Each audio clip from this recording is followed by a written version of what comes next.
Hello there. Tonight we are going to step into a world of roaring fires, ringing anvils, and the kind of back pain you usually don't get until you're 75.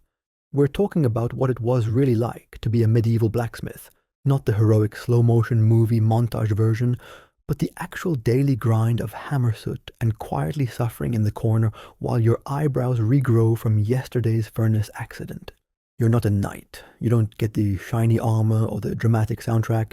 You're the one who makes the armor and the nails for the castle gate and the hinges for the church door and the spade for the farmer who'll still haggle over the price. Spoiler alert, you probably won't survive this life with all your fingers, or your spine, or your dreams. So before you get comfortable, take a moment to like the video and subscribe, but only if you really like what I do here. Let me know in the comments where you're listening from and what time it is for you. I love seeing how many of us are wide awake across the world. Now turn off the lights, maybe turn on the fan for some soothing noise, and let's get started tonight. You were born into this life, though no one asked your permission. The forge came before you. It'll outlast you. And from the moment you inhaled your first breath, it was already thick with smoke and the sharp, acrid tang of burning metal. Your cradle was likely placed somewhere just shy of a fire hazard, and the lullabies you grew up with weren't songs, they were the rhythmic clang of hammer on steel and the wheeze of leather bellows gasping like an old man running upstairs. There are no birthday candles here, just embers, no toys unless you count a pair of tongs your dad let you hold when you were 3. You waved them around like a sword until he barked. You drop that, and it lands on your foot. I'm not fixing your foot. Fatherly warmth was not a core value in the smithing business. You learn quickly that the forge doesn't care about your age. It doesn't know you're a child, and if it did, it wouldn't blink. It's hot, greedy, and always hungry. And the family tradition. It's less inspiring legacy and more multi-generational burnout machine. Most blacksmith families didn't have much else, no land, no titles, no shiny inheritance. What you inherited was muscle memory burns in all the classic spots and a deep understanding of how long it takes a horseshoe to glow cherry red. You'd be shocked how fast a child can memorize the color scale of iron if the alternative is being yelled at for underheating a hinge. By the time you can walk without toppling into the coal bucket, you're given chores. Not the tidy your room kind. More like pump this massive set of bellows with your body weight until your arms feel like overcooked noodles kind. Your rewards. A crust of bread, a cup of something vaguely edible, and a grunt of approval if you're lucky. Your first real job is probably sweeping. You think this will be easy. It's not. The forge doesn't get swept, it gets bullied into cleanliness. Ash sticks to everything, soot forms little alliances with grease, and you're using a broom that might as well be a bundle of angry twigs tied together with despair. But this is just your entry-level misery. You'll be promoted to coal stacking, fire stoking, and eventually metal holding, aka stand close enough to the fire that your eyebrows retreat, but not so close that your apron bursts into flames. Even at 5 or 6 years old, you already look different from the village kids. You're soot-streaked, sweaty, and slightly singed. Your fingernails are dark, not from play, but from soot that has taken up permanent residence. You smell like ash and ambition. They smell like milk and goat. And as for the other kids, they're out in fields chasing chickens or rolling hoops or whatever childhood fun is legal in the 1300s. You're watching your dad yell at metal. And sometimes at you, but mostly at metal. Now, historians still debate whether blacksmiths had formal apprenticeships as young as 6 or 7, or whether the more realistic age was closer to 10. But one thing is certain, if your dad was a smith, you didn't get a say in it. You were drafted like it was war, and the forge was your battlefield. Your education doesn't come with scrolls or monks or even basic literacy. It's learned through observation, repetition, and the occasional red-hot reminder not to touch the glowing bit of iron. Mistakes are not just punished, they're memorialized. You'll carry that burn scar on your forearm long after you've forgotten what you did wrong. And all the while, the forge is shaping you physically, mentally, spiritually. Your arms grow strong, but your knees pay the price. Your back stoops slightly from leaning forward too much. Your hands grow calluses so thick they feel like armor, but they crack in the cold and bleed in the summer. It's not just a job, it's a transformation. Even your voice changes. You yell to be heard over the clanging. You cough like a chimney sweep with a chest cold. Your ears ring after long days, and that ringing it becomes part of your soundtrack, your medieval version of white noise. You don't know it yet, but this is it. This is your life. You will breathe this smoke swing, this hammer, endure this heat for decades.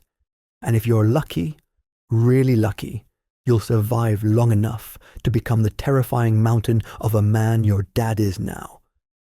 The one with tree bark hands and 1,000-yard stare. The one who can spot a crooked nail from across the room and who can identify every village customer by the way they slam open the door.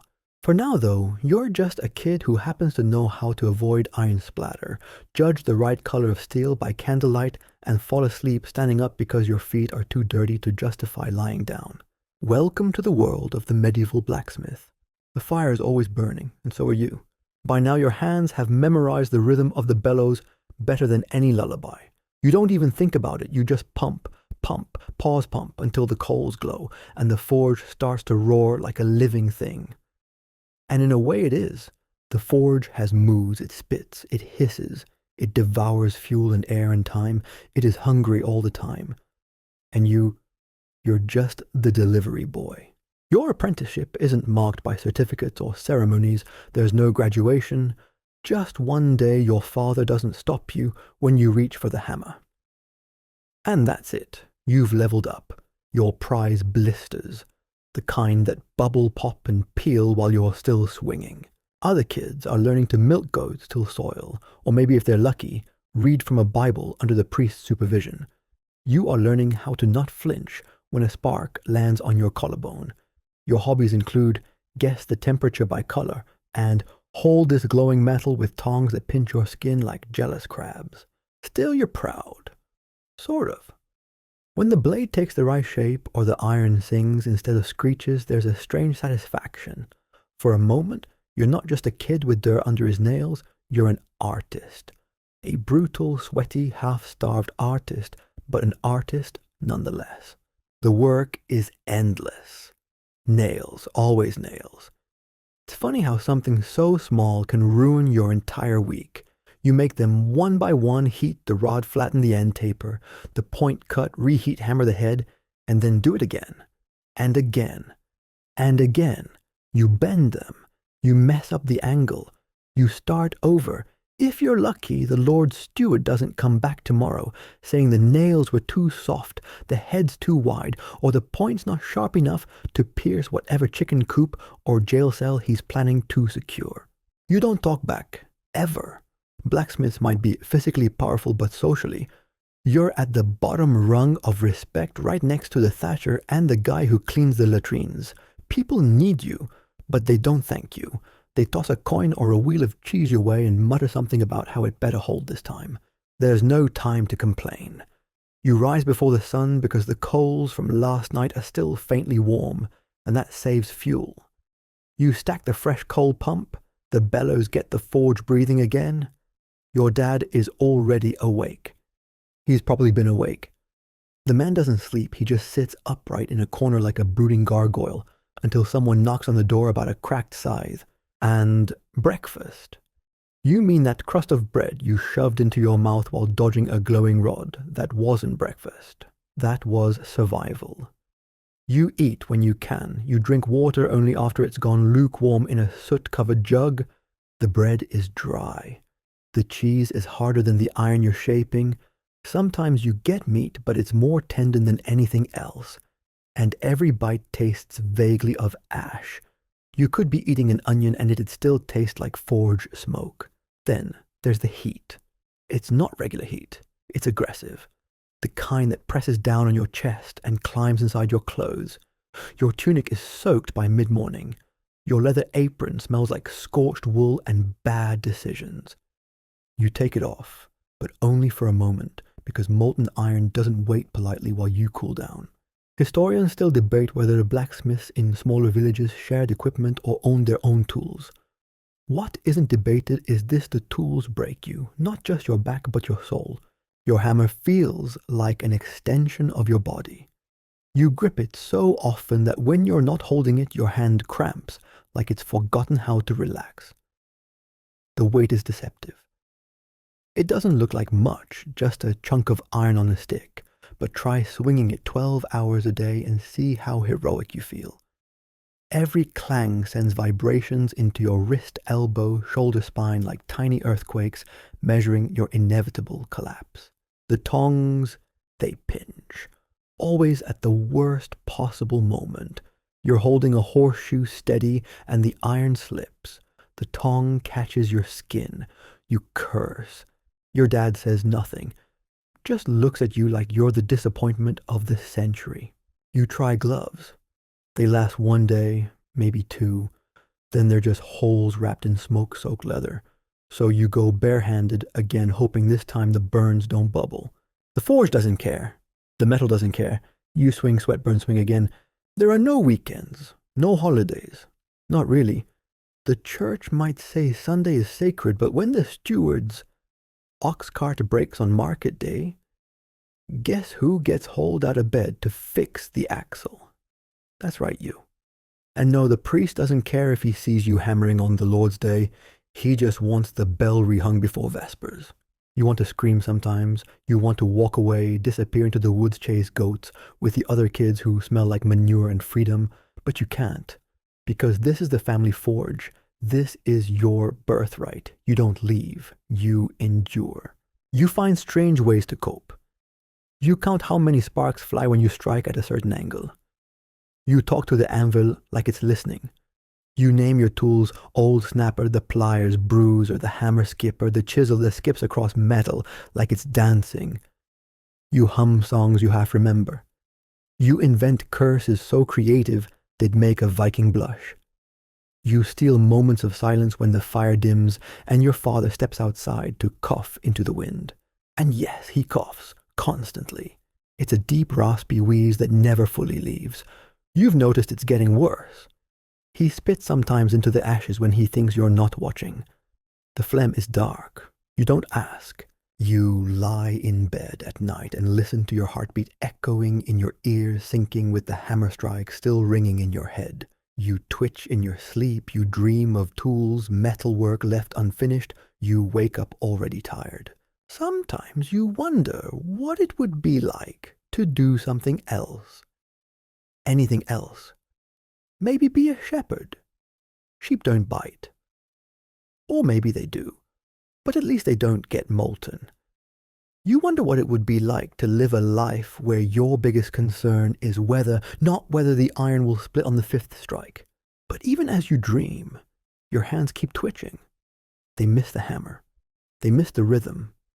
You've been shaped by the forge, not just your body, but your brain.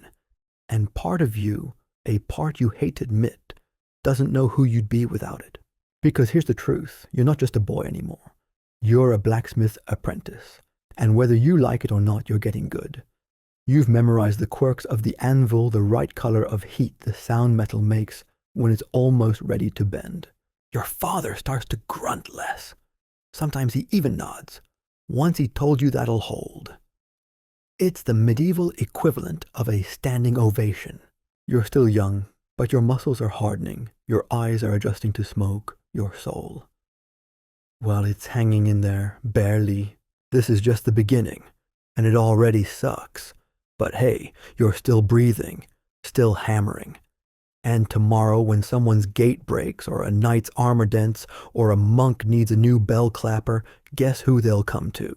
That's right, you, the soot-covered, sleep-deprived, underfed miracle worker. The forge doesn't rest, and neither do you. Your father doesn't believe in rest, or rather, he doesn't believe you've earned it yet. You used to hope that one day, maybe when you made a perfect set of horseshoes or finished a batch of nails without burning yourself, he'd say something like, "Good job. You've done enough for today." Instead, all you get is "Don't get soft," which is his way of saying he loves you. Probably. The forge, much like your father, is a demanding partner. It's always hungry. The fire needs to be fed constantly with cold, good, dense stuff if you're lucky, smoky garbage if you're not. You've spent entire mornings just hauling coal sacks that weigh more than you do. You've learned to hold your breath just long enough to avoid gagging when the coal dust kicks up into your nose, but not long enough to faint before you reach the bin. Once the forge is hot enough, everything else follows. The anvil gets dragged into place, your tools laid out like surgical instruments on a scorched wooden bench. It's not glamorous. It's not poetic. It's survival, and you've gotten good at making it look like art. The kind of art that leaves your arms numb and your eyebrows singed. Sometimes if you get a moment to stand still, which isn't often, you look at your hands. You don't recognize them anymore. They used to be soft. You vaguely remember dimples on your knuckles, little curved baby fingers. Now your hands are swollen, stained, and calloused. When you stretch them out, they crack like old leather. When you close them, it feels like bending tree bark. You've developed a sort of rhythm, not just with the hammer, but with the pain. Your left arm throbs in the morning. Your right shoulder pulses at midday. Your knees ache by sunset. You time the day by which part of your body complains the loudest. And your back? Let's just say you're well on your way to becoming one of those permanently hunched men who looks like he's carrying an invisible anvil on his spine. And still, the work doesn't slow. If anything, it gets more relentless. The villagers never run out of things for you to fix. Axes, hoes, latches, locks. Once someone even brought in a bent roasting spit and asked if you could make it look noble again. You're not sure what a noble roasting spit is supposed to look like, but you hammered it straight, polished it, and got paid in a potato. Not a sack. A single potato. You've also started noticing a pattern. People always come to you with urgency. It's broken and it's urgent. It won't close and it's urgent. My gate fell off and my pigs are escaping and it's very urgent. But somehow when it's time to pay, no one's in a rush. Coins later, bread tomorrow. That thank you they promised still loading. And then there are the barters. Not all bad. Sometimes you get a wedge of cheese or a bit of salted fish. But more often you get things like half-rotted apples or a promise that next market day I'll make it up to you. Spoiler, they don't. Still, you keep at it. Because if you stop, the fire goes out. And if the fire goes out, it takes half a day to bring it back to life. And half a day means someone will go to the next village over and suddenly you're not just tired, you're replaceable. Your father doesn't explain things, but you've started to understand his logic. The forge isn't just where you work, it's how you survive. People may not thank you, but they need you. That need is your insurance policy. No one remembers the blacksmith when everything is working, but the moment a wheel cracks or a plow snaps or a sword bends in battle, you're the first name on their lips. You start to take some pride in it. Quiet pride. The kind you don't talk about. But you do notice when your horseshoes hold up longer than the tanner's glue, or when your iron gate doesn't squeak in the wind, or when the knight who always sneered at your apron suddenly brings his own son to watch you work. And speaking of knights, let's talk about them for a second. They swagger in draped in chainmail, reeking of sweat and entitlement, and slam a sword down on your bench with a flourish. Fix this, they bark, as if they've just handed you a priceless treasure instead of a poorly maintained blade they used to open ale barrels. You nod, say nothing.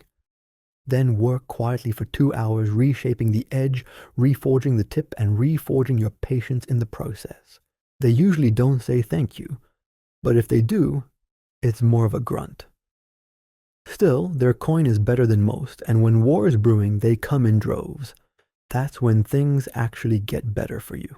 You'd think peace would be a blessing. But for a blacksmith, peace is economic doom. During war, everyone needs you. Arrowheads, swords, helmets, horseshoes, you're the engine behind the army. But when peace comes, people get stingy. Suddenly they're mending old tools with string and prayers. Suddenly sharpening a sickle is too expensive. You go from essential craftsman to village background noise in a matter of weeks. Historians still debate whether blacksmiths truly preferred wartime economies or simply enjoyed them, but let's just say, when the army marches, the blacksmith eats.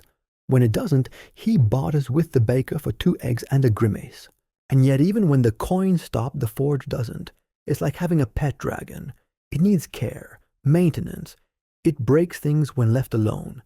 You find yourself fussing over it like it's your child, adjusting the bellows, straps, cleaning out the ashtray, lining up your tools just right, like it somehow matters if the punch and the file are 1 inch too far apart. On some days, you find joy in the little things, when the iron glows just right, when a piece of scrap becomes something useful, when your fingers, despite being ruined and trembling, still remember the exact weight needed to bend a blade without snapping it. You feel for a moment like a magician, but then the moment passes, the wind shifts, someone knocks on the door holding a wheelbarrow full of bent hinges and unrealistic expectations, the spell breaks, back to work. And when night comes, you think that's when you'll rest. You don't. You lie down on your straw mattress, wrapped in the same tunic you wore all day, smelling like smoke and failure, and stare at the rafters. Your arms twitch like they're still swinging. Your ears ring from the day's hammering. Your fingers feel like they're still wrapped around tongs. Sometimes you doze off and dream you're still working. You wake up sore and confused. You groan. You drink from the lukewarm water jug. You roll over and try again. Sleep is a fugitive that visits briefly, then slips out the window just as you settle. And yet you keep going. Because that's what blacksmiths do. You weren't raised to ask why. You were raised to hammer until the iron bent to sweat, until the job was done, and to get up again tomorrow with soot in your hair and steel in your hands. The forge doesn't care if you're tired. It only cares if you're late. And you never want to be late. You learn very quickly that your feelings don't matter here. The fire doesn't care if you're sad. The hammer doesn't care if you're tired. And your father, well, he might care, but he sure won't show it. The most affection you'll get is a grunt when you manage to finish a batch of nails that don't bend like wet straw. A grunt maybe, and a nod that disappears before you can fully register it. That's your trophy. That's your applause. Your schedule, simple. You wake before the sun when the forge is still yawning with yesterday's leftover heat. You pile on fresh coal, strike the flint pump the bellows, and coax the flame back into a rage. You don't even think anymore. Your body just moves.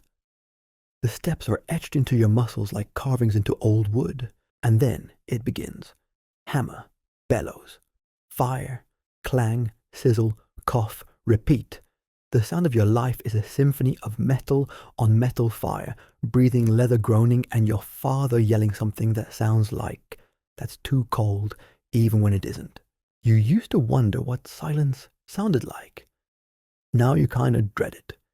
When the forge goes quiet, it feels like something's wrong, like the world has skipped a beat.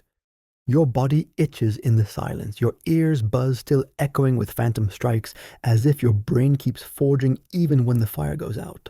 And when you do get a rare moment to stand still, maybe the fire's resting, maybe your dad stepped out, you realize how much everything hurts. Your knees, your back, your hands, especially your hands. Let's talk about those hands. At one point long ago, they were soft, small, pink, the kind of hands that could hold a ladybug without crushing it. Now they look like they've lost a bar fight with a barrel of nails. They're blackened, not just dirty, but dyed like ink into parchment. You could scrub with sand and lie for hours, and the soot still clings beneath the nails like a second skin. They're covered in burns, of course. You've stopped counting. Some are tiny and stingy little kisses from flying sparks. Others are deep, slow to heal, bubbling like angry stew pots. One time, a shard of hot iron landed right on your palm. You didn't even scream. Just gritted your teeth and held the tongs tighter. There's blood, too. Not gushing dramatic blood, but constant little leaks. Scratches from wire.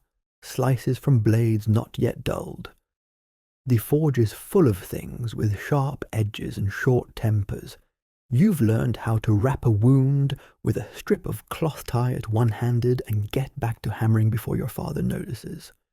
Because stopping, that's not a thing. Historians still debate how early blacksmiths began showing signs of repetitive stress injuries, but you don't need a study to know your elbows pop when you swing, your wrists burn, when you twist and your shoulders feel like sacks of gravel strapped to your neck. Your nails, what's left of them, are a mess, cracked, crooked, and chipped. You've lost at least 3 over the years. One of them got caught under the rim of a shield, ripped clean off. Well, not clean. You howled into the forge's smoke, then stuffed your thumb into a coal bucket and went back to work.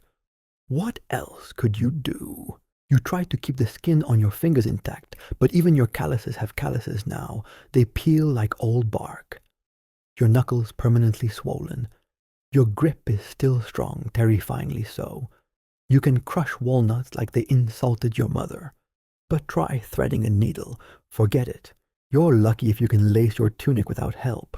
And yet these hands are your living. They're the only tools you truly own. If they fail, everything else crumbles. No tongs, no hammer, no pay, no coin, no bread. No bread, no strength to swing the hammer again. It's a circle. A painful, blistering, smoke-choked circle. You sometimes catch people looking at your hands in the village, especially visitors. You shake a merchant's hand and see them wince at the texture. You offer bread to a beggar and they stare just for a second too long, not with pity, more like curiosity, like they're wondering what it's like to live inside hands like yours. But here's the thing. Despite all the cracks, burns, and missing bits, your hands work. They've learned the language of iron. They know how to twist and temper, how to strike just hard enough to bend without snapping, how to tap a horseshoe into symmetry like it's a stubborn poem. Sometimes when the light is right and the fire's just the right kind of furious, you move without thinking. The hammer dances. The iron sings. And for a moment, just a flicker, you feel like something more than just tired and dirty. You feel like a creator. Then someone shouts at the door holding a wagon wheel with a cracked rim and no patience, and the moment dies. Let's talk about that wagon wheel. Not the specific one. All of them. Because there is no object more cursed in your blacksmith career than the medieval wheel. They break. Constantly. The road is mud. The axles are old. The carts are overloaded. And somehow you are the one expected to fix it all. Never mind that you're not a carpenter. Never mind that you told them last time it wouldn't hold. They just dump the whole mess at your door, muttering something like, "You're good with iron, right?" You want to say this is wood, but instead you say, "Leave it there." Because you need the work, even when it's not your work. This is a theme in your life. You fix things that aren't yours. Daggers bent in tavern brawls, tools snapped by idiot cousins, bells that cracked because someone let their kid swing on them.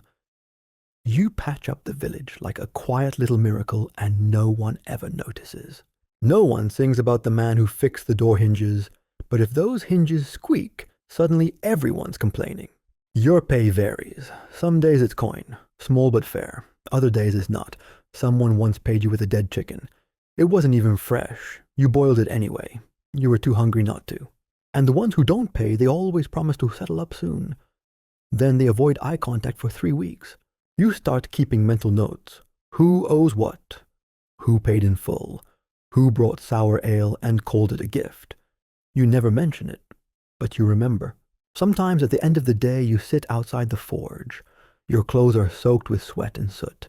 Your skin stings. Your bones hum. But you sit anyway.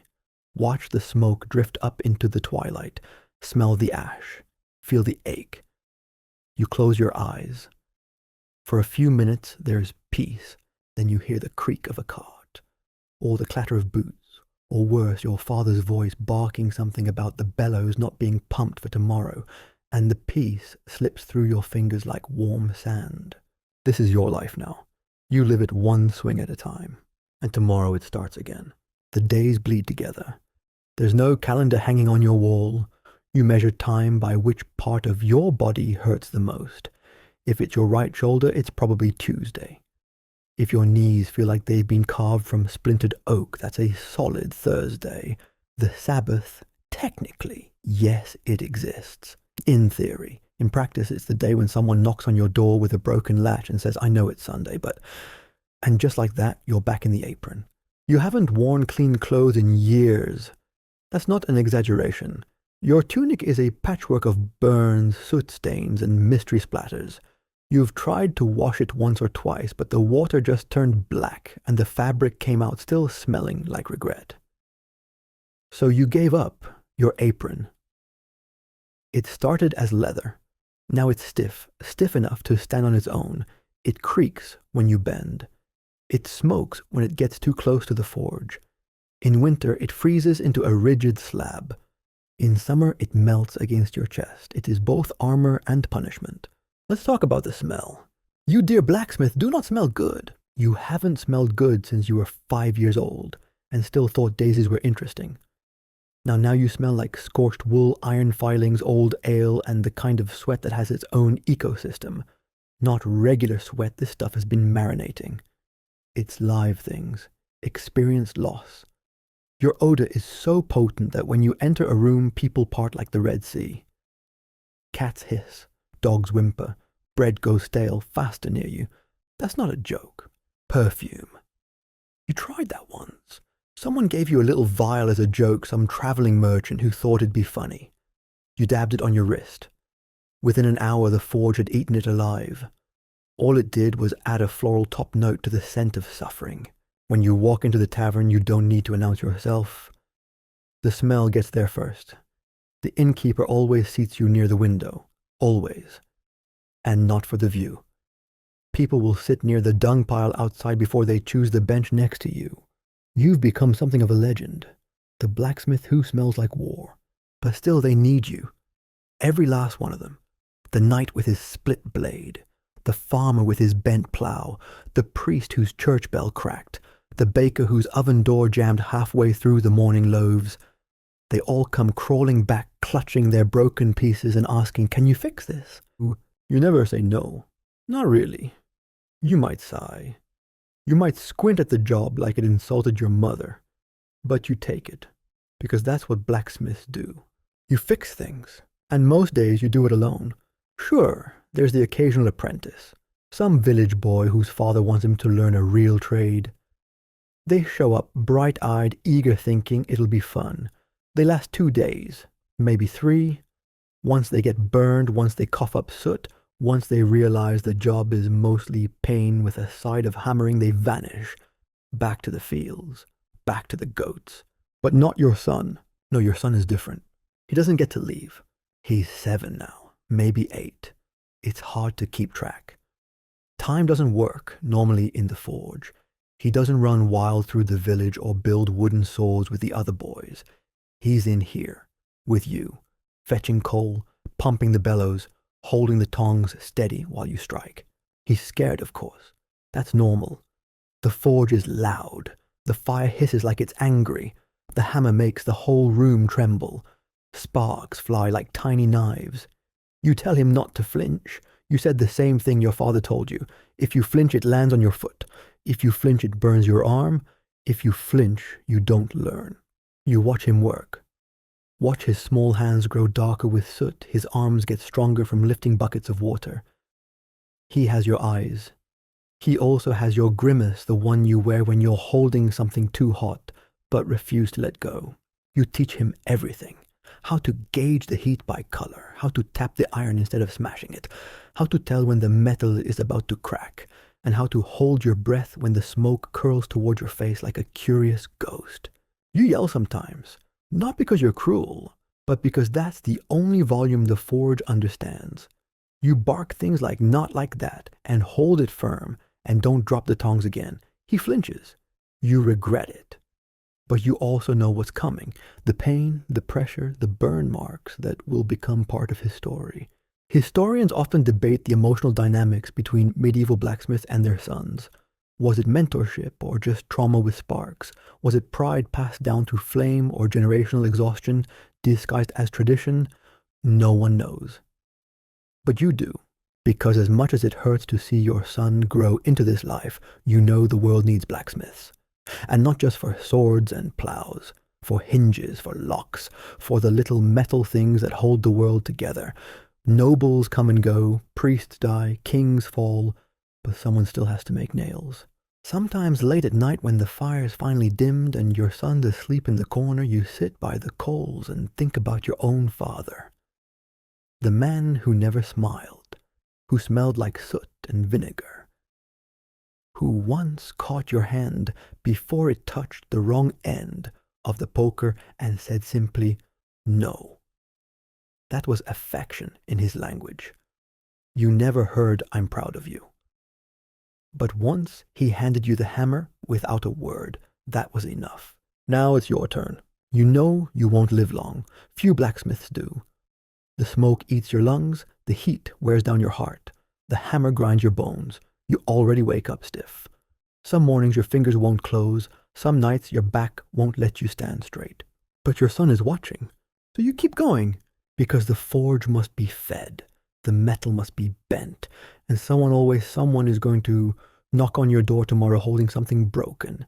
You dream sometimes of what life might be like without this fire, without the weight.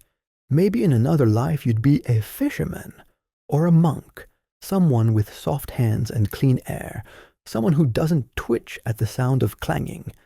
But then again, maybe not. Maybe you'd miss it. The hiss of steel in water, the feel of the hammer in your palm, the look of awe on someone's face when you hand them something whole again. So, no, you weren't born a prince. You weren't handed land or titles or the promise of comfort. You were born into fire. And you'll die with soot in your lungs, iron on your hands, and a legacy shaped one glowing blade at a time. Because you're a blacksmith. And in this world, that still means something. It's hard to remember when exactly the forge stopped being a place and started being a creature. A temperamental beast with moods, rhythms, and appetites of its own. It groans in the cold, hisses in the rain, and crackles in the dark like it's whispering secrets in a language only you understand. You feed it, you fear it, you serve it, and somehow in the process you become part of it. Your days begin not with sunrise, but with the reawakening of the fire. Before birds sing, before villagers stir, before the baker even touches his dough, you're already coughing the night's soot from your lungs and stoking the embers. You move through the routine like it's prayer. Coal first, then kindling, then bellows, then breath held for the first angry flare of life from the coals. You've been burned on this step before. You learn. Slowly. The smell hits you before the heat. It's a strange comfort now, that blend of iron ash sweat and singed leather. You don't notice it anymore, not really. But others do. You have seen the way their noses wrinkle. You have heard the comments whispered under breath. He smells like thunder, like a fireplace that died sad, like the last breath of a knight's helmet. You take it in stride. Because truth is, the forge owns you now. Not in name, not in deed, but in essence. You don't just work here, you live here. Even when you sleep in your cramped loft above the workshop, the heat seeps through the floorboards. The smoke finds you. It curls into your clothes, your hair, your dreams. Your body is the forge's map. Your knees crackle when you crouch. Your hips protest when you pivot. Your spine hums with a low, sour ache that never leaves. You know from years of lifting, twisting, hammering, that no position is ever fully comfortable. You just rotate through degrees of discomfort. Your right hand has more muscle than your left, not from vanity or training, but from survival. That's your hammer hand. It has its own pulse now, its own rhythm. It's the one you trust when you're shaping a blade, when you're folding hot steel, when you're deciding whether the iron is ready to bend or waiting to snap. The bones in that hand don't crack anymore. They just throb, constantly. Sometimes you forget what your own handwriting looks like. You haven't written anything in years. No letters, no records. If someone asked you to sign your name, you'd probably leave behind a fingerprint in soot. Not that anyone's asking. The blacksmith isn't known for correspondence. You communicate through clangs, through the thud of the hammer, through the hiss of steel plunged into cold water. And when the forge goes quiet, truly quiet, you hear the other sounds. The soft creak of old wood, the whisper of wind through the thatched roof, the slow drip of condensation down the walls, and always, always the ticking of your bones. The village knows you're always there. They don't knock anymore. They just open the doorstep in halfway and start explaining the problem. Gate hinge snapped again. This blade won't hold its edge. Do you have time to fix this before the feast? You do, because you must. You're everyone's emergency plan. Blacksmiths were by necessity the original customer service agents. Farmers, bakers, priests, soldiers, they all come to you with their broken things. Not with respect, not usually, but with expectation. You're the village fix-it man, the mechanical priest, the one who turns bent things straight again. You can tell who's coming just by the sound of their feet. The knight's boots strike hard, confident, loud. The farmer shuffles. The baker's daughter taps lightly, hesitant, trying not to offend. You recognize them all even with your back turned. You never say much. Words cost breath. Breath stirs the smoke. The more you talk, the more you choke. So you learn to listen, to nod, to grunt in response, to gesture with your chin toward the bench, to point to the hook on the wall where they should hang whatever mess they've brought you. You've grown used to being unseen. People speak about you like you're not there. He's strong as an ox, but quiet like a well. You know he hasn't left the village in 15 years. Does he even sleep? You do sleep, but only when your body forces you to. You don't drift off like other men. You collapse. You fold into your bed like an empty sack. And your dreams. They aren't dreams at all. They're replays. Hammer spark, clang. A blade heating too fast. A rod snapping in your grip.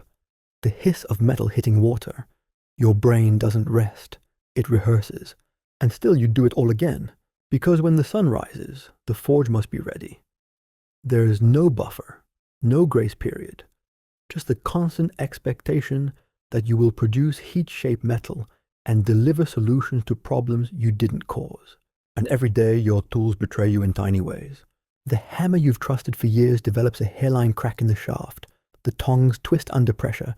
The punch starts leaving crooked holes. You don't replace them, you mend them. You forge your own fixes.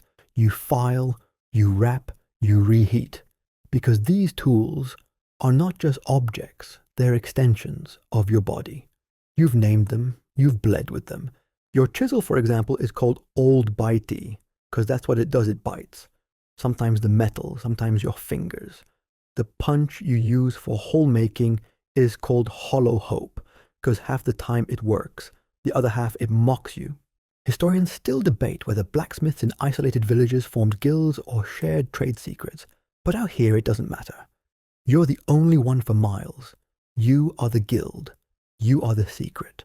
And deep down in the quiet moments when the fire dies and the tools cool, you wonder if it was all worth it. Not in a grand philosophical way. You're too tired for that. But in a simple, aching, quiet way. You wonder if people will remember you. You know they won't sing songs about you. Your name won't be etched into church walls. You won't be buried with coins on your eyes or scrolls in your hands. But maybe some hinge you fixed will creak open for another 50 years. Some nail you forged will hold a gate shut during a storm. Some blade you shaped will still gleam beneath a warrior's belt long after you're gone. And that in its own way is immortality. So when the night comes and your breath slows and the coals pulse in their soft red rhythm, you sit beside the anvil. You close your eyes.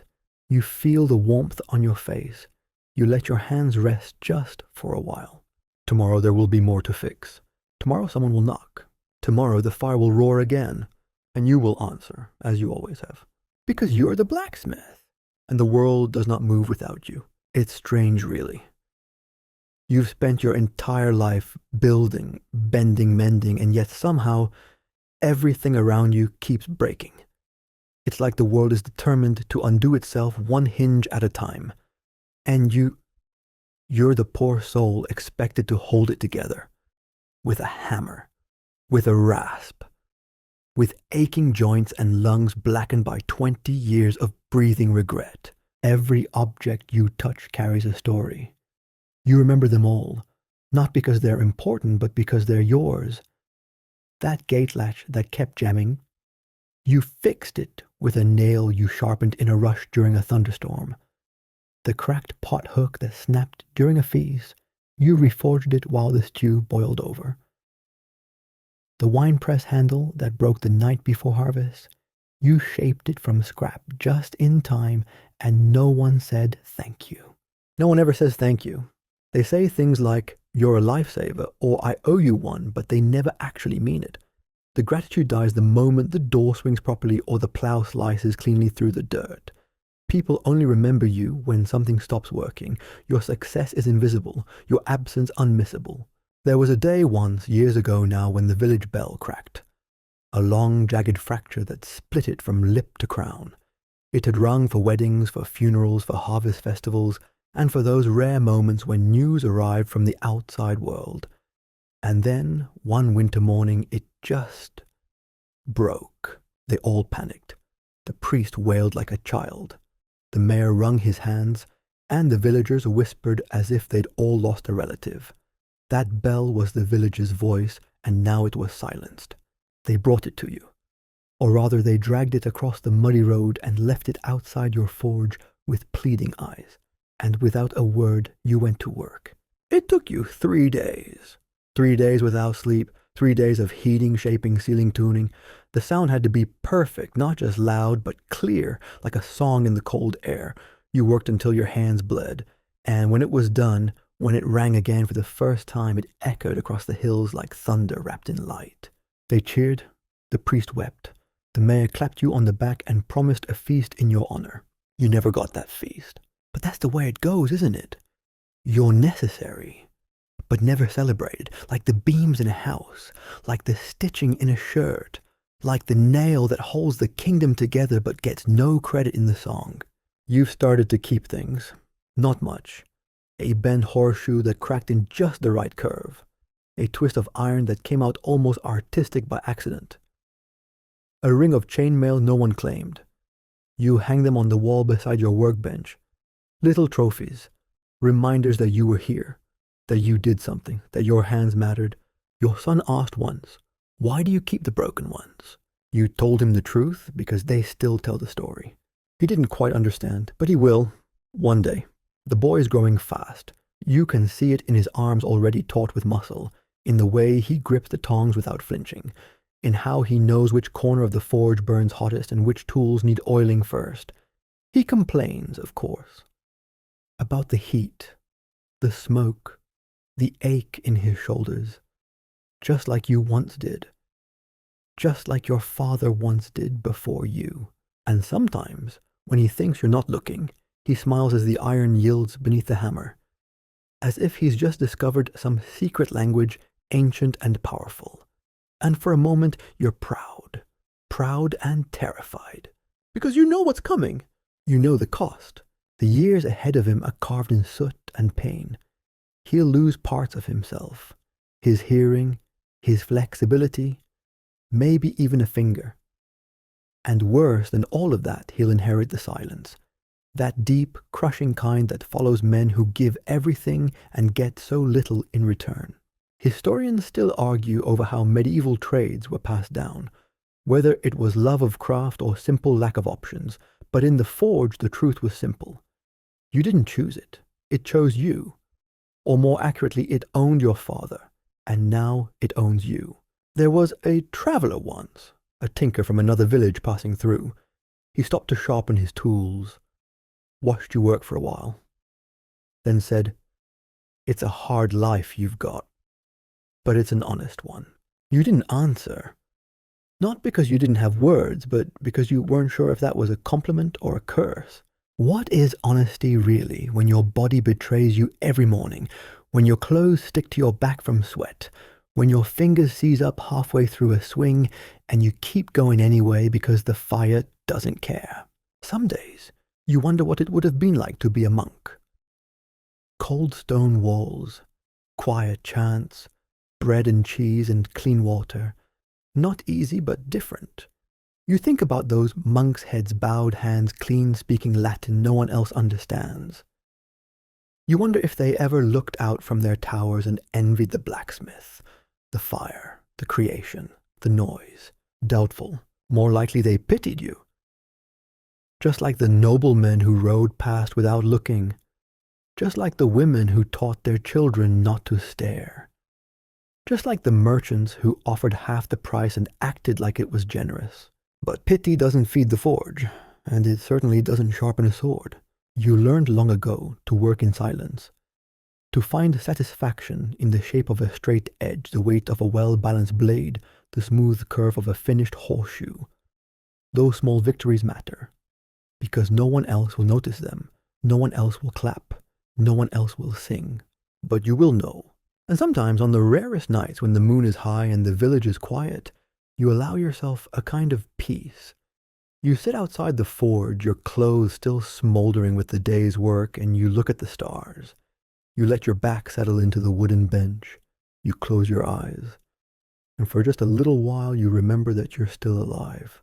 Not just surviving. Living. Because even though the world doesn't celebrate you, it can't function without you. You are the invisible thread that holds the cloth together. You are the nail in the floorboard, the rivet in the armor, the hinge in the chapel door. You are the blacksmith. And while the nobles dine, and the priests pray, and the poets write their odes, you shape the world they stand on. One blade at a time, one nail at a time, one breath at a time. You may never be remembered by name, but your work will echo in every bell that rings, every sword that strikes, every gate that holds steady through the storm. And that somehow is enough. There's a saying that the anvil remembers every blow. You don't know who said it. Maybe no one.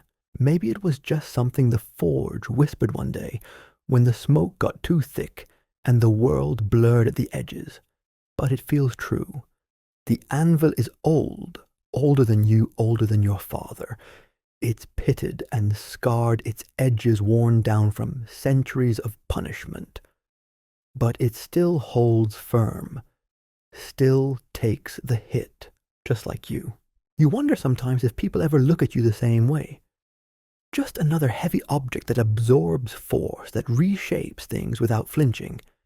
They see the muscles, the grime, the calluses, but they don't see the exhaustion, the cracks beneath the surface, the places where you've bent and bent until something inside gave way. Even the strongest iron will fracture if struck enough times. But of course they don't think of you as iron. They think of you as function, as utility. You are a service, a necessity, like the well, or the sun, or the wall around the village. Things to be relied on, not appreciated. You don't go to church much anymore. It's not that you don't believe. It's just that your prayers sound different. While others kneel on stone floors and whisper to the heavens, you stand before the fire and speak through your hands. Your rituals involve oiling your tools, cleaning your tongs, checking the forge stones for cracks. You light your altar with coals, not candles. And besides the church smells too clean, you once stepped into mass after a long morning at the forge. People moved away from you like you were contagious. One woman actually gagged. You caught your son trying to hide his smile. Later, he said, "I didn't think holy water could evaporate that fast." You snorted, a rare laugh, short-lived, because even laughter feels like a luxury here, something you can't afford to indulge in too long or too loud.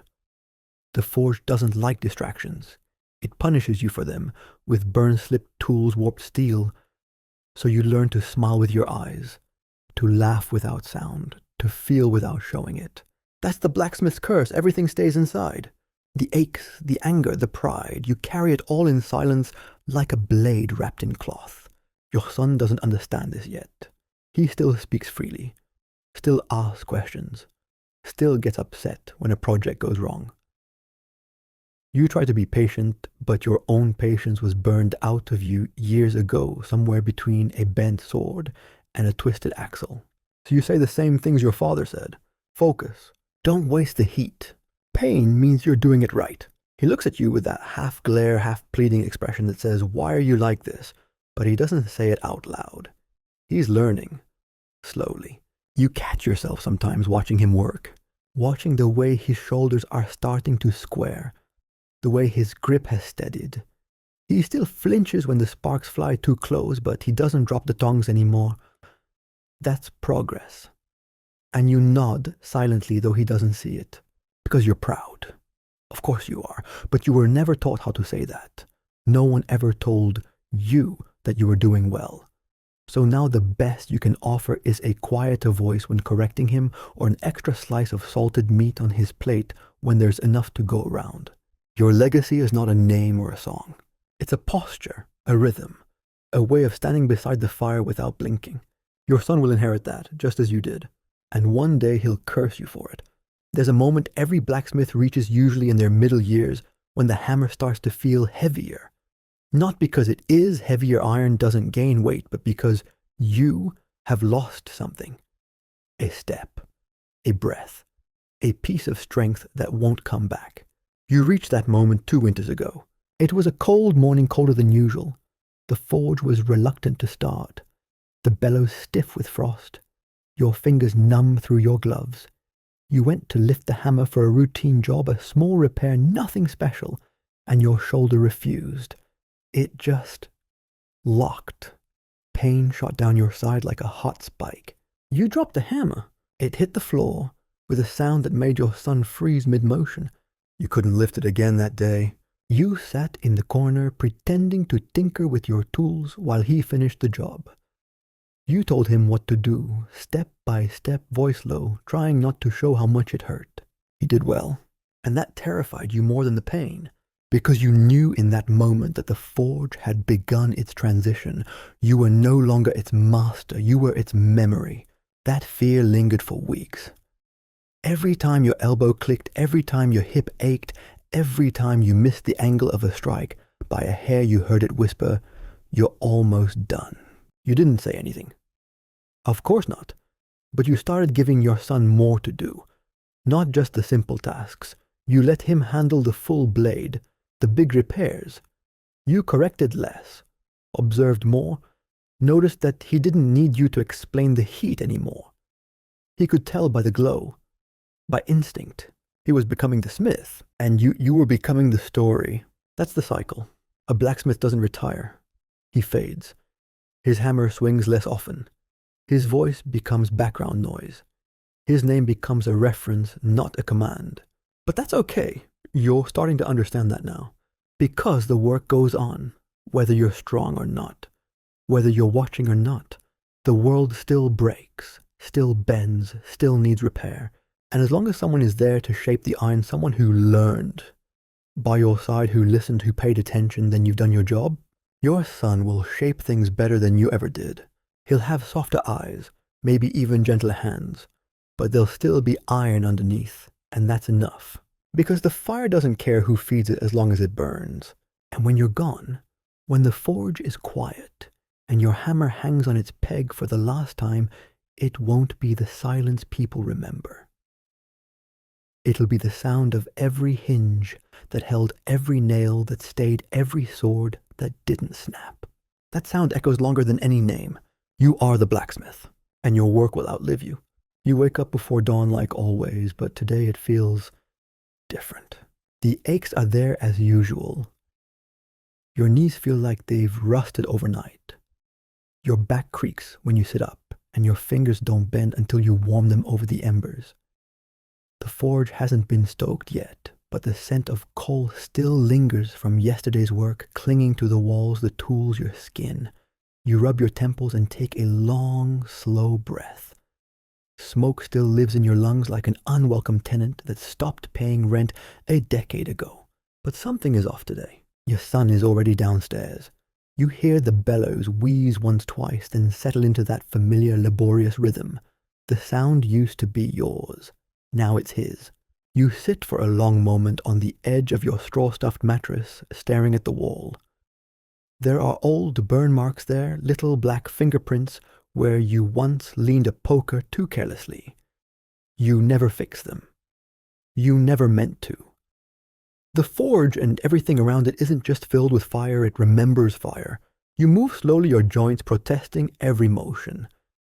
Your apron waits for you on his nail, stiff as a board and blackened like an old bark. You slip it over your tunic and tie the straps without thinking. Muscle memory still works better than real memory. Most days, downstairs the forge is glowing, not roaring like it used to under your hands, but steady, controlled. Your son has learned that trick. He no longer overfeeds the fire out of pride or fear.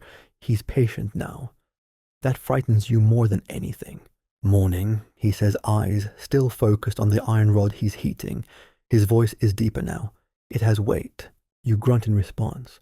The same grunt your father gave you. The same one you swore you'd never use.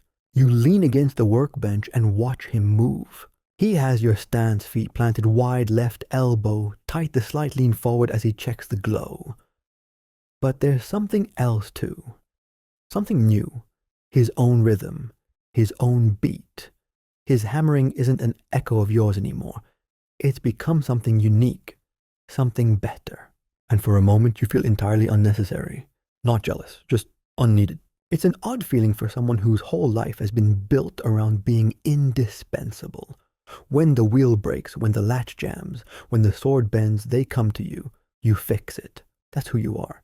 That's what you do. But lately they've been coming to him instead. He doesn't even look up when they enter now, just gestures to the hook. Hang it there. I'll see to it after this one. Like he's always had authority. Like it was born in his bones. He has, without asking, become the village's blacksmith. And you are the man who was... You try to be useful anyway. You clean the tools. You sort the scrap. You sharpen the files. You oil the bellows. You sweep though your knees make you pay for it every time. You hand him the hammer, the punch, the tongs, without needing to ask which. He thanks you sometimes. That stings more than you expect. Because you remember a time when he was the one handing things to you. Historians still debate whether blacksmiths were ever truly respected or merely tolerated. Some argue that smiths were feared, considered half magicians for their ability to manipulate metal and flame. Others believe they were invisible, essential, but background. You think the truth is both. People respect what they don't understand. But once they rely on it, they stop noticing it altogether. You've been both the mystery and the furniture. But now you're neither. You're becoming the past, one blister at a time. And the forge. It doesn't notice the difference. The fire is still hungry. The iron still glows. The anvil still sings beneath the hammer.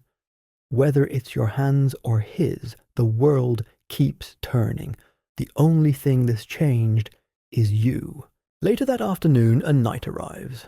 You don't know him, he's not local. Probably from a nearby fief, judging by the polish on his boots and the fine detail on the hilt of his sword. He enters with a swagger sword, clutched awkwardly in a gloved hand, and you can already tell what's wrong before he speaks. Blade snapped, he grumbles. Mid-swing, nearly took my ear off. Your son wipes his hands, nods, takes the sword, and tilts it gently beneath the light. He doesn't say much, just asks how it was forged, what it struck, how long it had been in service. The knight blinks, not used to being questioned. And then your son does something remarkable. He hands the blade to you. See that fracture line, he says. Feels wrong to me. Can you take a look? You blink, caught off guard. It's not a test, not a deflection, it's respect. You step forward, turning the blade in your hand. The crack runs deep like a spiderweb of failure. You trace it with your thumb. Feel the weakness. It's not the knight's fault. The metal was over-tempered, rushed maybe by a smith with too many orders and not enough coal. This'll need to be reforged entirely, you say. Start fresh, no salvaging this. Your son nods. Thought so. The knight grumbles. How long? Your son looks at you. You answer. 2 days, 3 if it's raining. The knight shrugs and leaves as they always do without a thank you. But that moment stays. That look, that deference, that small shared nod between your son and you, it's everything. It says you still matter. And for now that's enough. That night you sit by the forge long after he's gone to bed.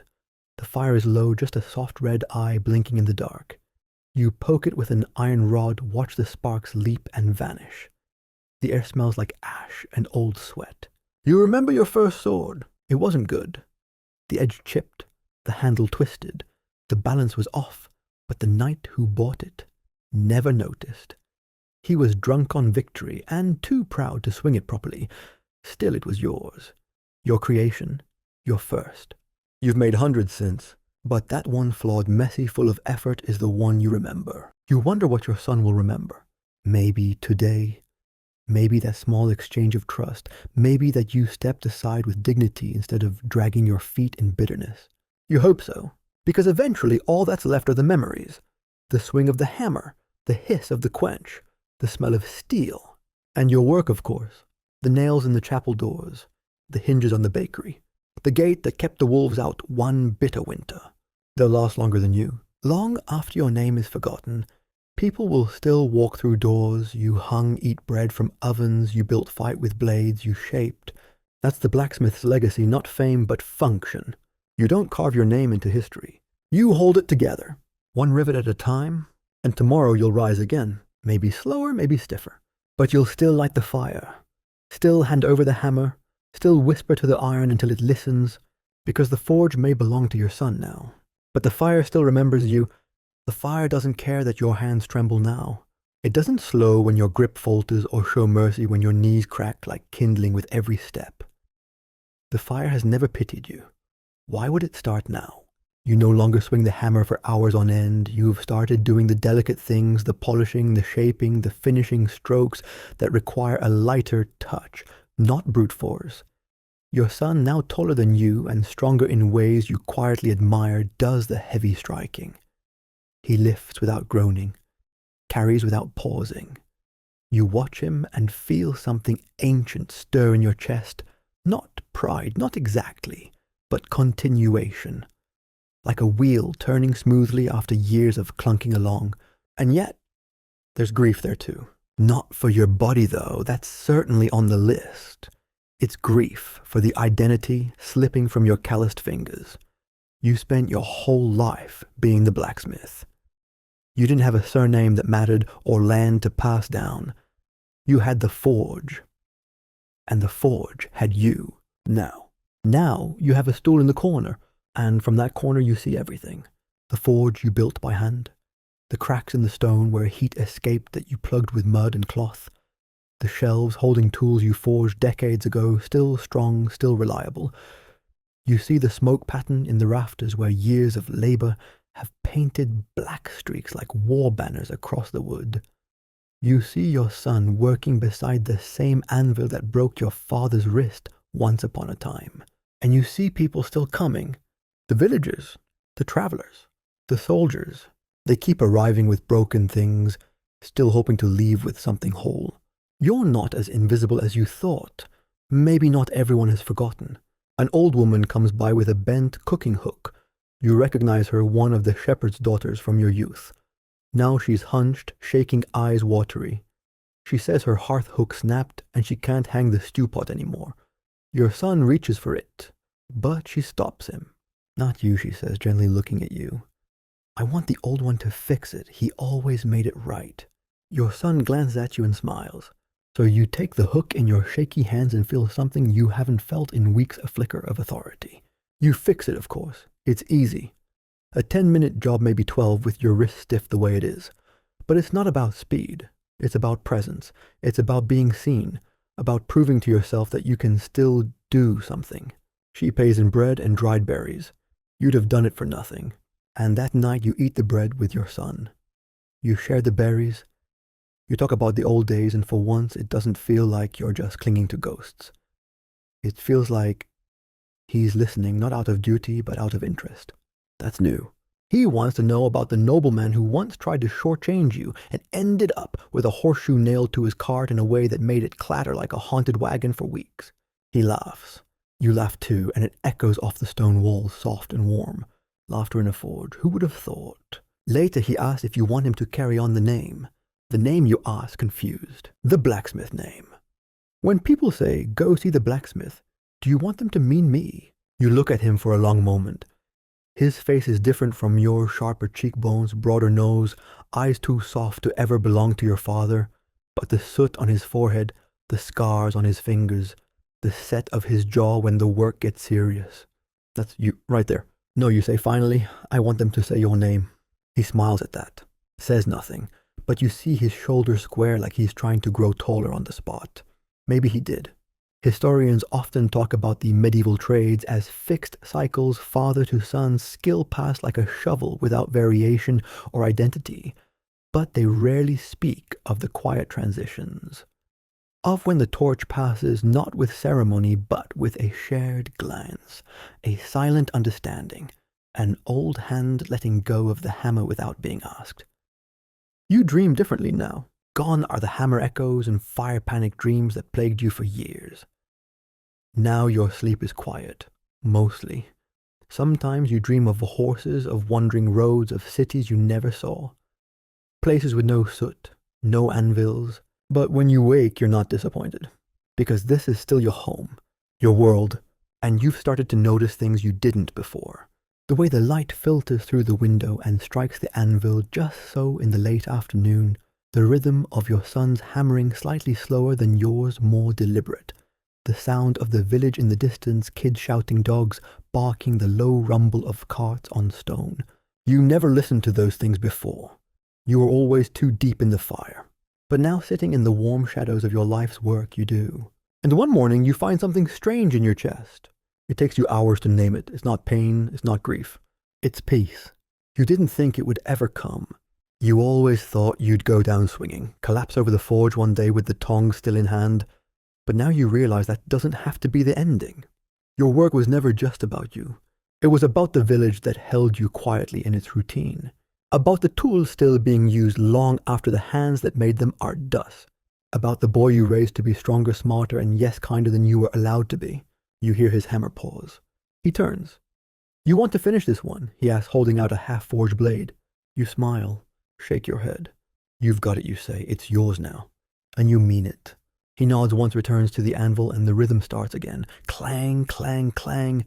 It's different from your rhythm, and yet familiar. The forge doesn't care who swings the hammer, but you do, because now you finally know that it doesn't end with you. It never did. The days grow shorter, and so does your reach. There was a time when you could stretch across the bench to grab a pair of tongs without thinking. Now you have to lean slowly and sometimes brace yourself with your good hand. Your fingers are stiff in the mornings, so you start the day, not with a hammer, but with warm water and a quiet moment beside the coals. You soak your hands, flex them, count the cracks in your knuckles. They're like tree rings now. If someone really studied them, they might know your whole life. And yet, even as your joints betray you, something strange has happened. People have started listening more closely. It's subtle. The way your son asks for your opinion without making it sound like a question. The way the baker waits patiently when you take longer to explain the hinge you fixed. Even the mayor, the one who used to toss you jobs like scraps to a dog, pauses now when you speak. You're not just the blacksmith anymore. You're the blacksmith who's seen everything, the one who remembers, the one who knows, and knowing has its weight. You begin to share your secrets not all at once, but a little at a time, to your son mostly, in passing. While he works and you sit nearby, you tell him which coal burns hottest, which tongs pinch when they get too warm. You point out the spots on the floor, the trapped dust and the anvil's edge that warps under too much force. But more than that, you teach him how to feel the metal. Don't just hit it, you say one day as he hammers out a blade. Listen to it. He stops confused. You nod toward the glowing rod. If it sounds hollow, it's too cold. If it rings, it's ready. He tries again, hears it, smiles. That's the thing about metal, it has a voice. You've known that since you were a boy, but no one ever said it out loud. Your father just barked corrections and swung harder. You're trying something different now. You're trying to teach, not just train. It feels good, strange but good. There's still a part of you that aches to grab the hammer to show instead of a tell. But those days are mostly behind you. The last time you tried to forge a full-length sword alone, you dropped the piece twice. Nearly burned your leg. Your son didn't laugh, just took the hammer from your hands and said softly, "Let me finish it." And you let him. That was the moment you truly understood this is no longer your forge. Not really. You built it, yes. You fed it. You kept it alive. But now it belongs to someone else. Someone you raised. Someone who still thinks of you every time he strikes. Historians sometimes write about legacy in terms of land and titles, but in the world of the blacksmith, legacy is simpler and heavier. It's a hammer passed from father to son.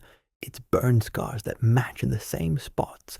It's the ability to bend something hard into something useful, and to teach that craft without losing your soul. You've started taking walks again, small ones, just around the village when your knees allow. You walk past the tavern, past the chapel, down the dusty road to the stream that runs behind the mill. You haven't done this in years. Not since your hands still had all their nails and your apron didn't creak when you moved. At first people look at you like you've lost your mind, the blacksmith. Outside the forge, in the sunlight. But after a while they get used to it. You stop to chat another new habit. You talk to the baker about oven doors, to the weaver about scissors, to the old farmer about scythes. They seem surprised, at first unsure how to speak to you without placing an order. But once they realize you're not charging for the conversation, they warm up. You even catch yourself smiling, openly, in public. It feels like cheating. One afternoon as you sit by the stream, a young boy walks up and hands you a piece of bent iron. A toy, maybe. Or the remains of one. It's twisted and useless, the kind of scrap you'd usually toss into the pile. But the boy looks up at you with big eyes and says, "Can you fix it?" You take it in your hands, turn it over. It's nothing, really. But he's waiting. So you nod. You carry it home and spend an hour reshaping it, adding a loop, a hook, a little flourish. When the boy returns the next day, you hand it back a tiny iron animal. A dragon, maybe. Or a dog with wings. You're not sure. But his face lights up. And for the first time in a long time, you feel light. That night, you place the bent remains of the piece you didn't use on your shelf next to the old horseshoes and the twisted nails. Your strange little museum of things that shouldn't have mattered, but did. You start adding more. A broken buckle that held a wedding dress together. A snapped hinge from the chapel door. A tiny bell clapper that rang exactly once during a winter festival. All these fragments, all these echoes. They're not just pieces of metal. They're proof. Proof that you were here. Proof that your hands shaped more than tools. They shaped moments. You realize then that the blacksmith's work is not just to fix things, it's to preserve them, to carry the village forward quietly piece by piece. You don't wear the badge of a leader. You don't speak in public or stand before crowds, but the village turns because of you. It always has. They just never said it out loud. Now though they're starting to, the priest stops by to ask about reinforcing the bell tower. The midwife wants to commission a new birthing stool with iron braces.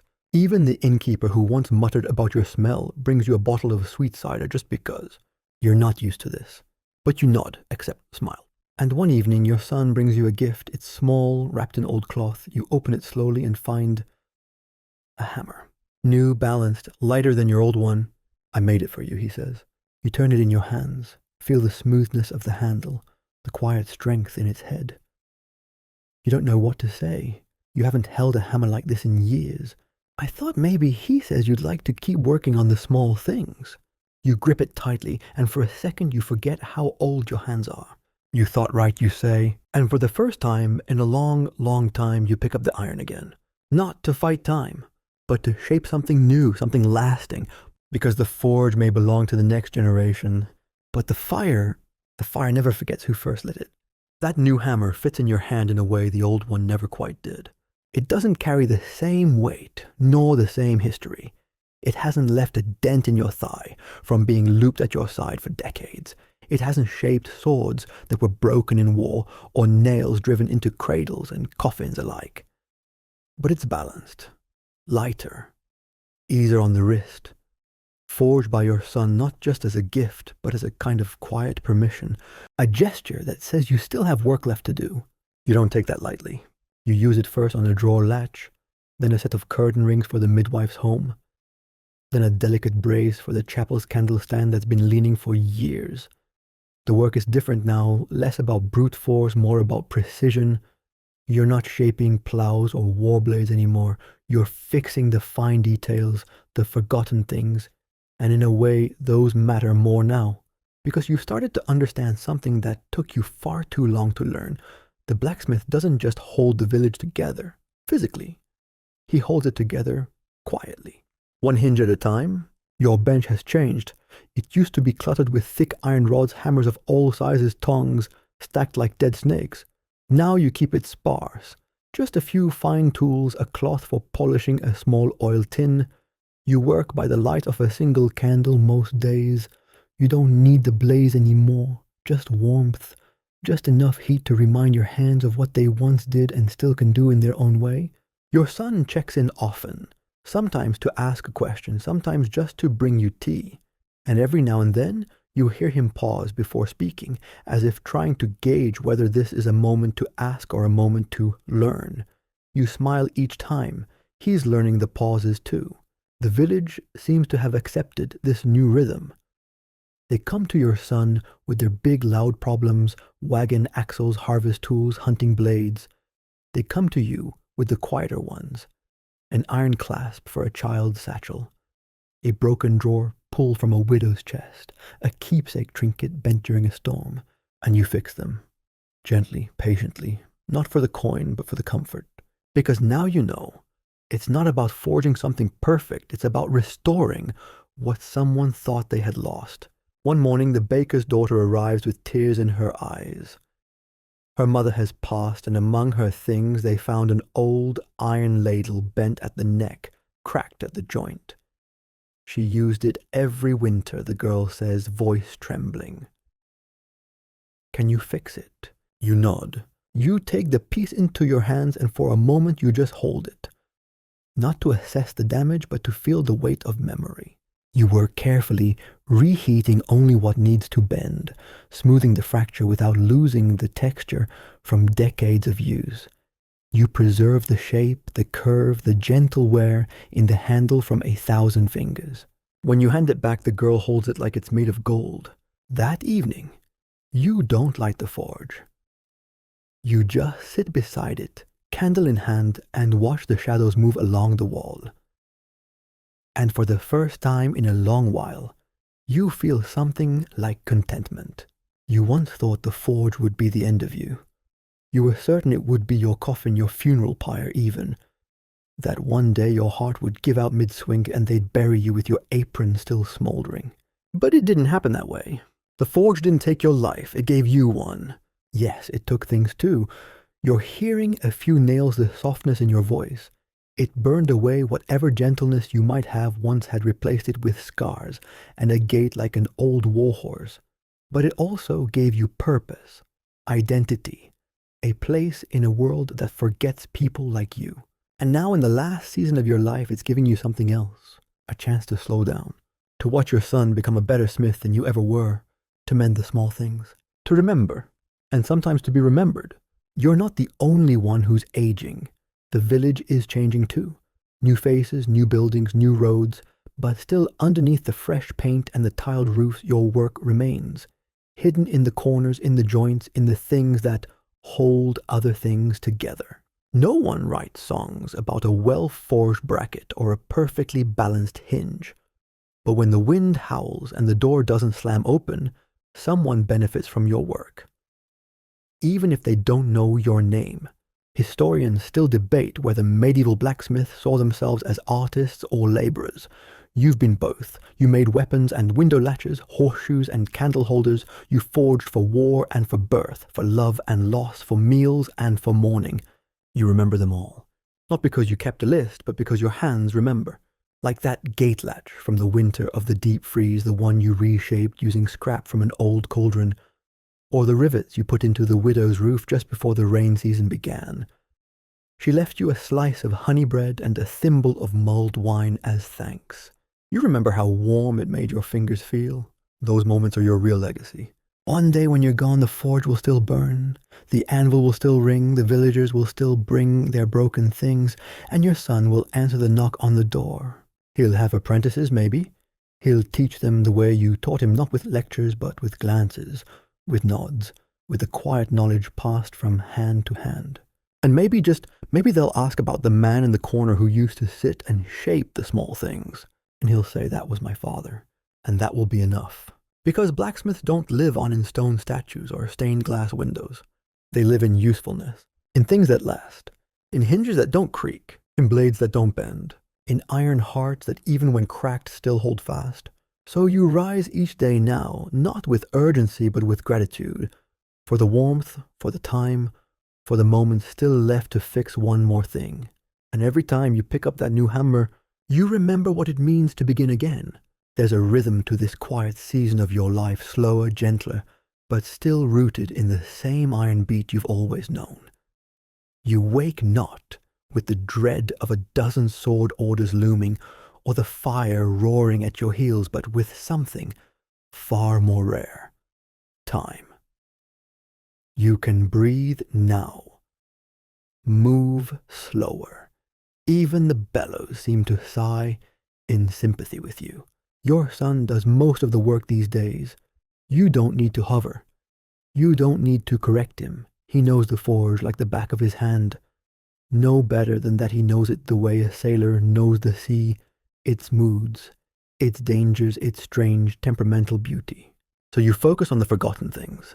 The coat hook that snapped during a storm, the lantern bracket pulled from the chapel wall, a decorative hinge on an old jewelry box, rusted and silent for years until someone brought it in with a hopeful, could this be saved? You don't rush. You sit with the object for a while. Run your fingers across the damage, feel its weight. You listen not just to the iron, but to what it meant, what it still might mean, and then, only then, do you light your small fire and begin. You've discovered something else too. People talk more now that you're not swinging a hammer like a thunderclap every hour. They linger. The shepherd tells you about the lamb, born with one ear. The baker brings you fresh bread and complains about her cousin's wedding. The priest of all people comes to sit beside you in the evenings. He doesn't preach. He just watches the fire, says he likes the way it sounds, and you listen. Because you've realized your ears aren't just for the hiss of hot metal or the clang of iron. They're for people, for stories, for small lives made quieter by time. There's an old superstition in the village that iron remembers pain, that a blade forged during sorrow will cut deeper, or that a nail hammered in rage will loosen before its time. You used to scoff at that. Now you're not so sure. You've seen tools that break too soon no matter how well they're made, horseshoes that twist off perfectly healthy hooves, and then there are the blades, ones that feel angry in your hand, that hum with something more than steel, as if the blacksmith who made them poured more than just heat into the quenching water. You've started being more mindful. When you work, you clear your thoughts, you breathe deeply, you focus only on the object in front of you. No anger, no rush, just purpose. Maybe it's just age, maybe it's wisdom, or maybe it's something deeper. Your son calls it old man magic, says it with a grin, but you catch the respect in his eyes when he watches you fix something he thought was ruined. He says you've got a light touch. You want to tell him that it took 50 years to earn that touch, that every burn, every broken finger, every drop of sweat, it all led to this. But you don't say it. You just nod and keep working. Sometimes children come to the forge now, not just to watch, but to ask. They want to know how nails are made, why horseshoes are shaped like they are, whether it's true you can forge a sword that sings when it cuts the air. You show them when you can. You draw quick sketches in the dust. Let them pump the bellows once or twice under supervision. You tell them stories not just about metal, but about the village, about how the chapel door was once split by a falling tree, and how you forged the brace that still holds it shut. About the time your son melted an entire set of buckles by accident and blamed the weather. They laugh. You smile. And for a few moments you forget the stiffness in your knees, the ache in your spine. You forget that the hammer you hold now is light because the heavy ones are beyond your reach. You remember only this. You are needed, not just for your skills, but for your presence. That's something you never expected. You thought for most of your life that usefulness had to come from strength, from endurance, from being the one who never broke. But it turns out people value you even when you do. Maybe because you did. You've stopped hiding your hands now. You used to wrap them in cloth, keep your sleeves pulled low, not out of shame but habit. Now you let people see. Let them witness what a lifetime of honest work does to skin and bone. The missing fingernails, the permanent soot etched into your palms like ink, the way your fingers twitch when the wind blows cold. They ask if it hurts. You nod. They ask if it was worth it. You say yes, because it was, and still is. A young couple came by last week, newly moved to the village full of big ideas and nervous energy. They brought with them a strange contraption, a broken lock they couldn't figure out. You'd never seen anything like it. A delicate mechanism with tiny pins and springs, not medieval at all, practically foreign. You took it apart slowly, studied it, didn't speak much. Your son watched from across the forge, clearly baffled. You didn't fix it completely, but you got it working again. And the look on their faces, gratitude mixed with awe, reminded you that even in a world that's changing, there's still room for what you know, for old hands, for old ways.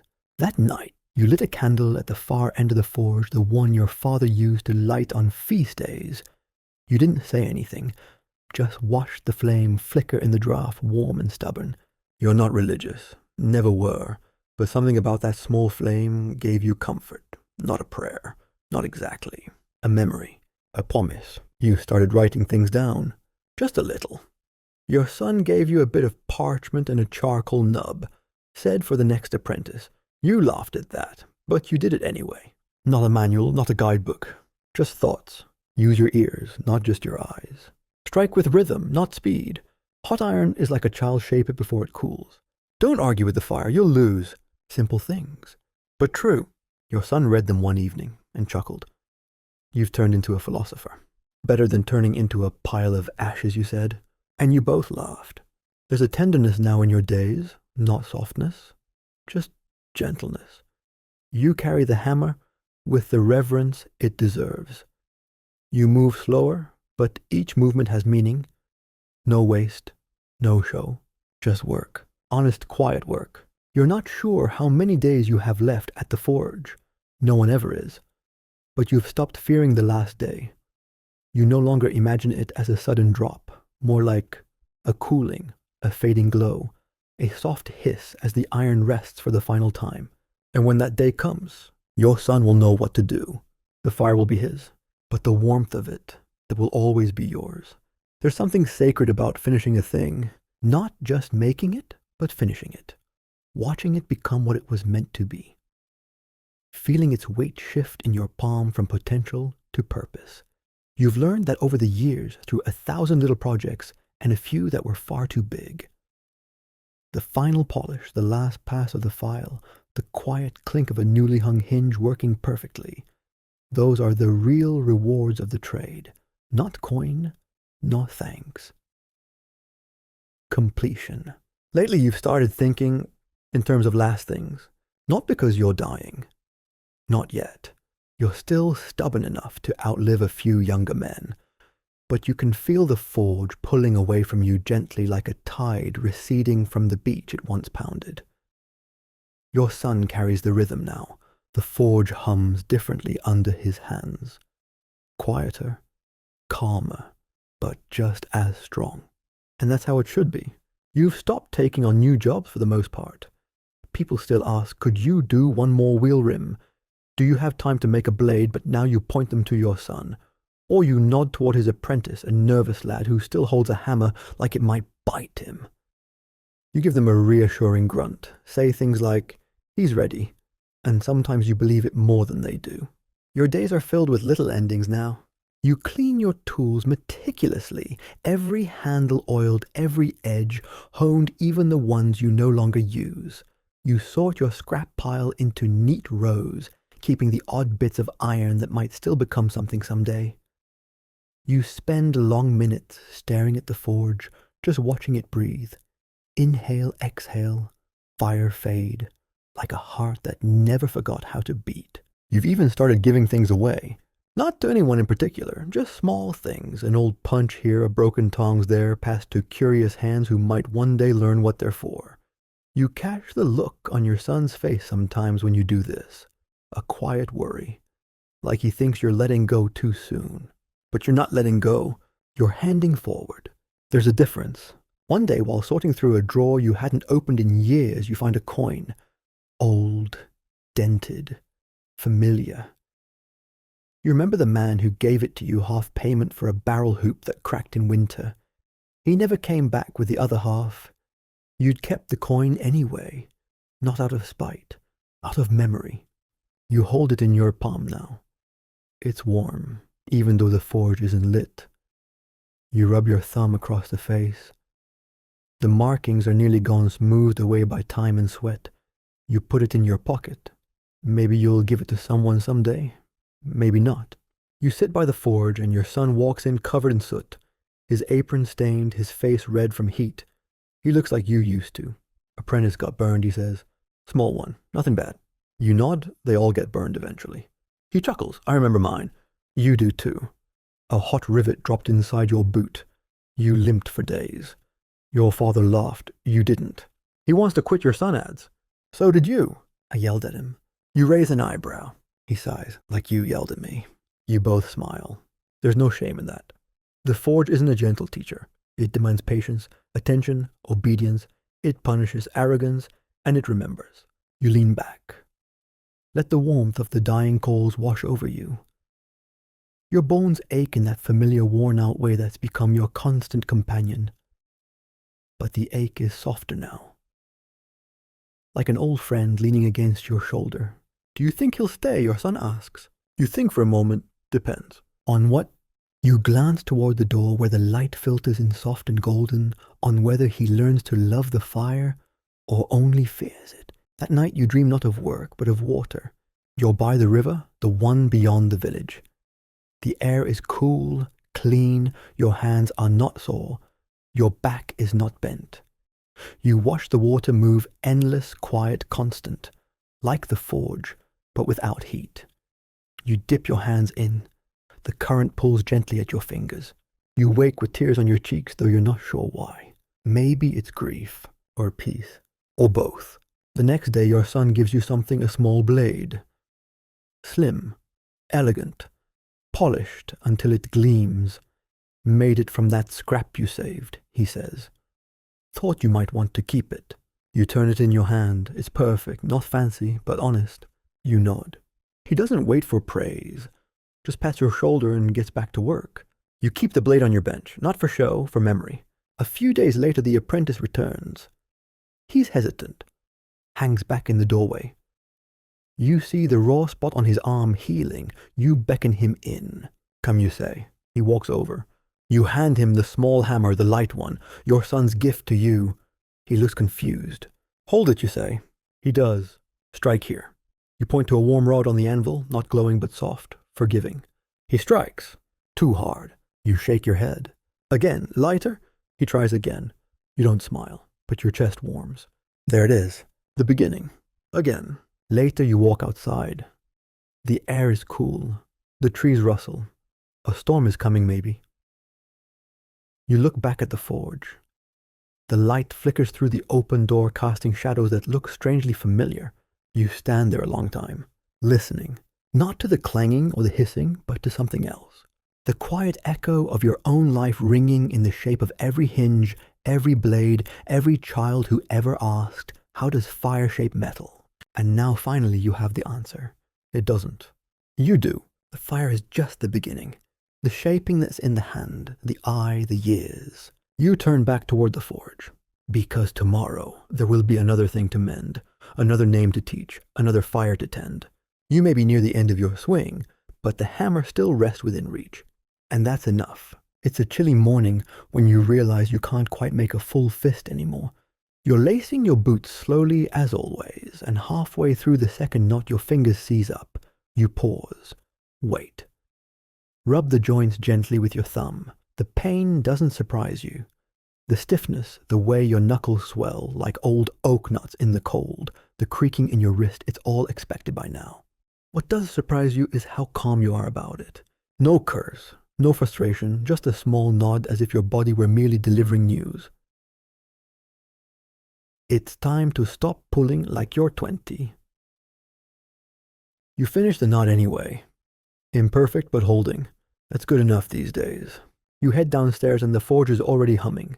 Your son, the apprentice, even the baker's boy who hangs around just to avoid schoolwork, they're all there bustling about like bees in a hive of heat and hammering. For a moment no one sees you, and it feels good. You stand in the doorway half in shadow watching the fire dance, and the rhythm move without you. It's still your forge in memory and scent in the bones of the place, but not in function. Not anymore. You smile. You slip into your usual corner on the old stool with the split leg you've been meaning to fix for the better part of a decade, and you just listen. The bellows wheeze softly, like an old dog sighing in its sleep. The hammer sings against the anvil a clean, bright note that tells you the metal is warm. Not too soft, not too cool. The apprentice curses under his breath again, and your son corrects him with a low, patient tone. It all feels right. There was a time when the silence of the forge terrified you, when you feared the day no one would come through the door needing you, when the thought of your hands going still felt like death. But now, as the tools clang and the fire crackles without your touch, you feel something else entirely. Relief? There's a dignity in stepping aside.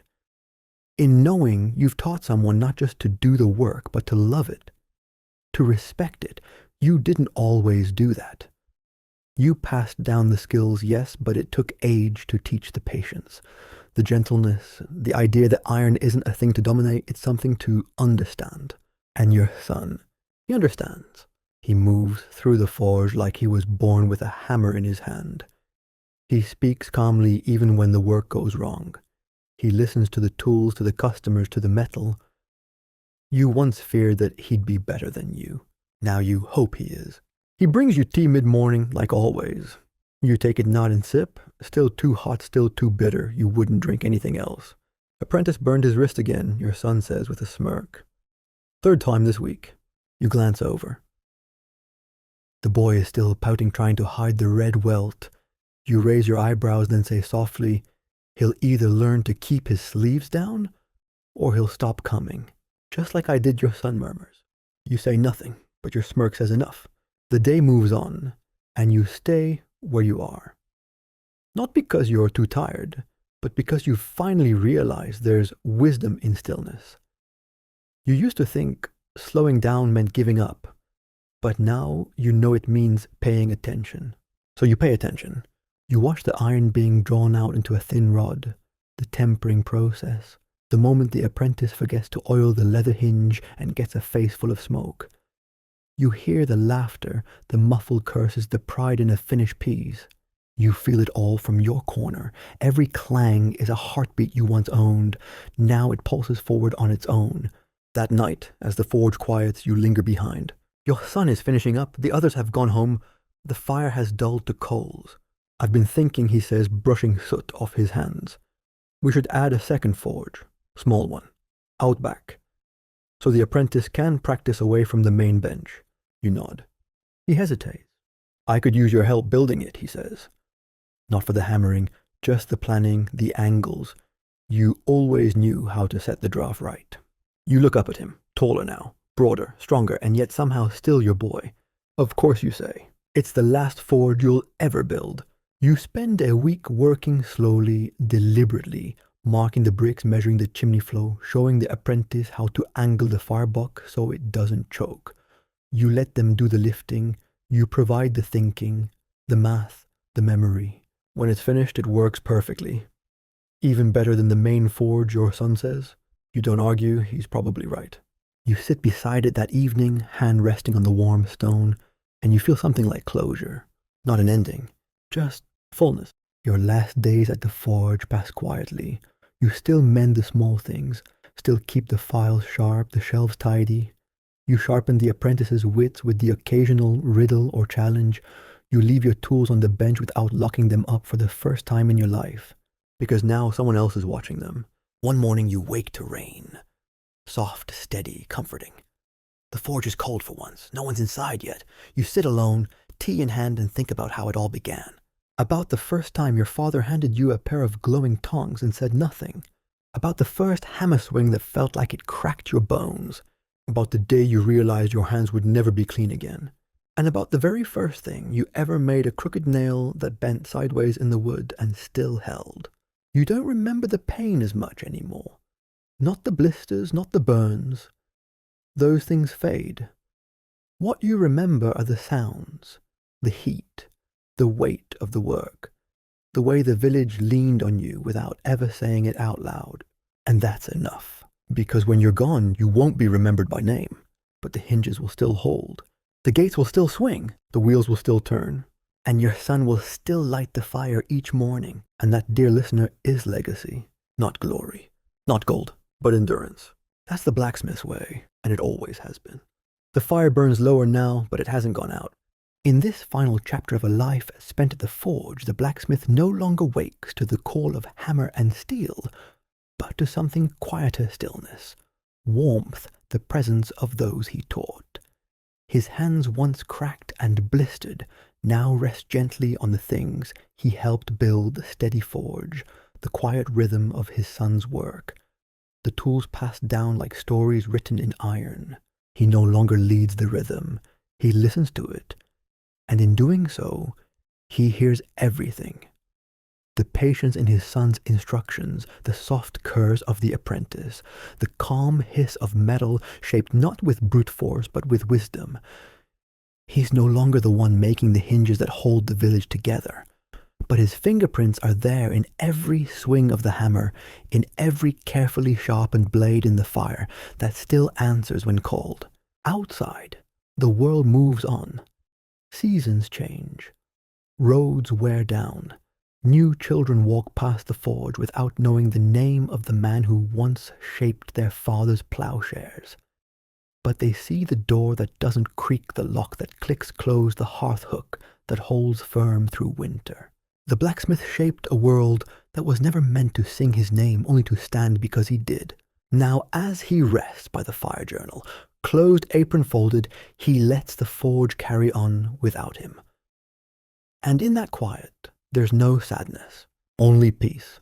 Because in the end, the blacksmith was never just a man with a hammer. He was the hinge, the nail, the fire beneath the story.